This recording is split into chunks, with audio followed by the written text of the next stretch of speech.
We are joined now by our Senior Counsel for Global Affairs, former Secretary of State, Mike Pompeo. And Secretary Pompeo, I want to go right to, you have an article up at ACLJ.org. It's called Now is the Time to Unleash American Energy, which, Lord knows, everybody listening to this broadcast would like to see that now. You wrote that high gas prices for American families, high cost of living and operating businesses due to ever-increasing inflation, the soaring fertilizer prices. I had a caller yesterday talking it was 200% and 300%.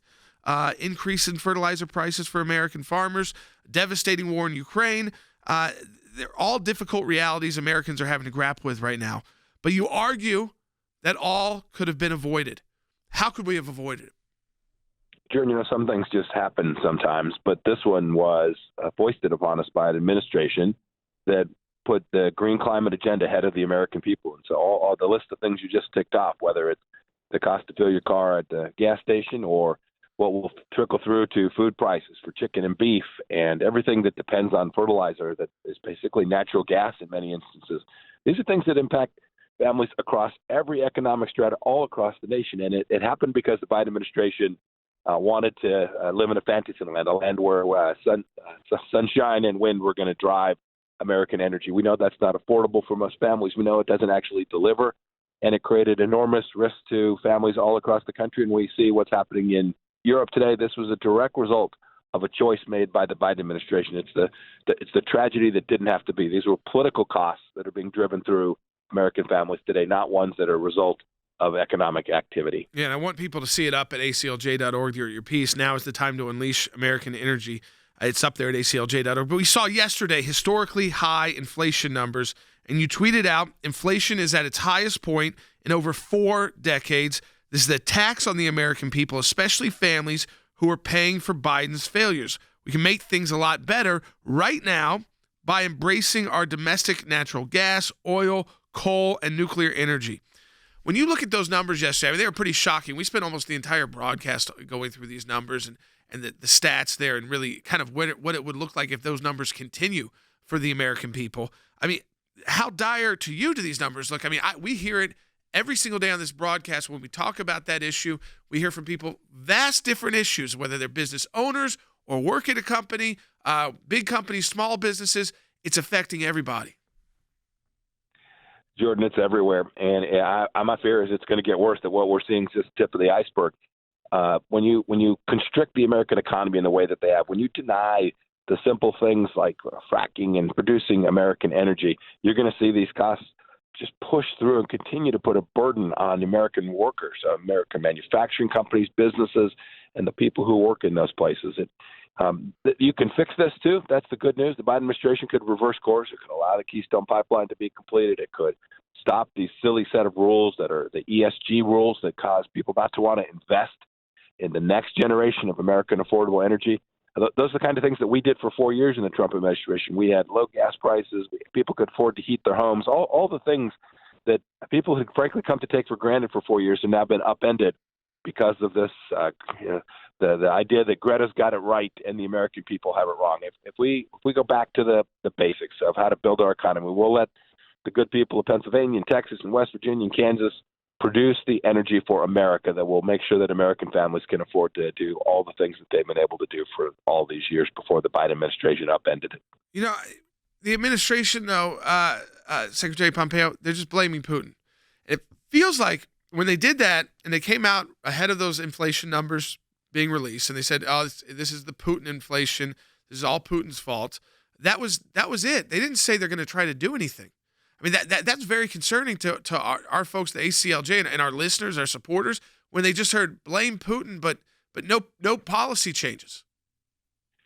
No, Jordan, that's right. They can't. They are stuck because the progressive ideology demands that you move away from these affordable energies. They're not interested in the American people or working Americans. They are interested in their progressive leftist ideology of climate change. That's their sole and singular focus. They, in fact, say, well, goodness, these high energy prices mean we should go to wind and solar even more quickly.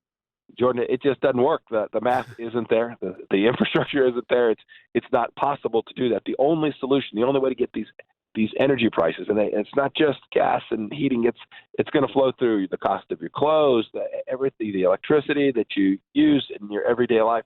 this is going to drive through the entire American economy, and it's likely to generate a recession, which will, cause people to be out of work and all the tragedies that we saw in the 1970s. It feels like a repeat of what President Carter did to America. I pray that the cooler heads inside the Biden administration, to the extent there are any, prevail, and they begin to reverse these disastrous policies. Yeah, because that's what it feels like, Secretary Pompeo. It feels like this is actually kind of what they wanted to see in energy.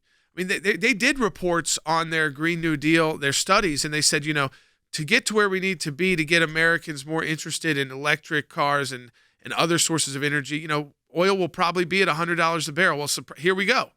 And so it almost feels like, though they don't want to come right out and say it, this is what they want to feel this pain, so that we have to, as you said, invest in these other forms that are not going to be ready soon, are not even always viable, and they actually want us to be feeling this pain.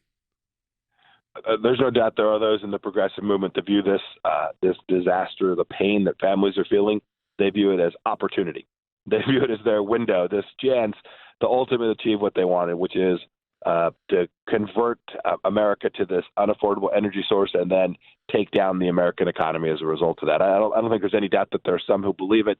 They know inside their own organization. They know, because they know they've got to get this fuel to the market. They're demanding the Saudis produce it, the Venezuelans produce it, the Iranians produce it. They're going to thugs to produce the energy we could produce here at home in an attempt to at least bridge it and have it both ways. But the radical left most certainly believes that this is an opportunity, that the price you're paying at the gas pump, they see as a blessing to a greener, more climate-friendly world. It's unimaginable to me.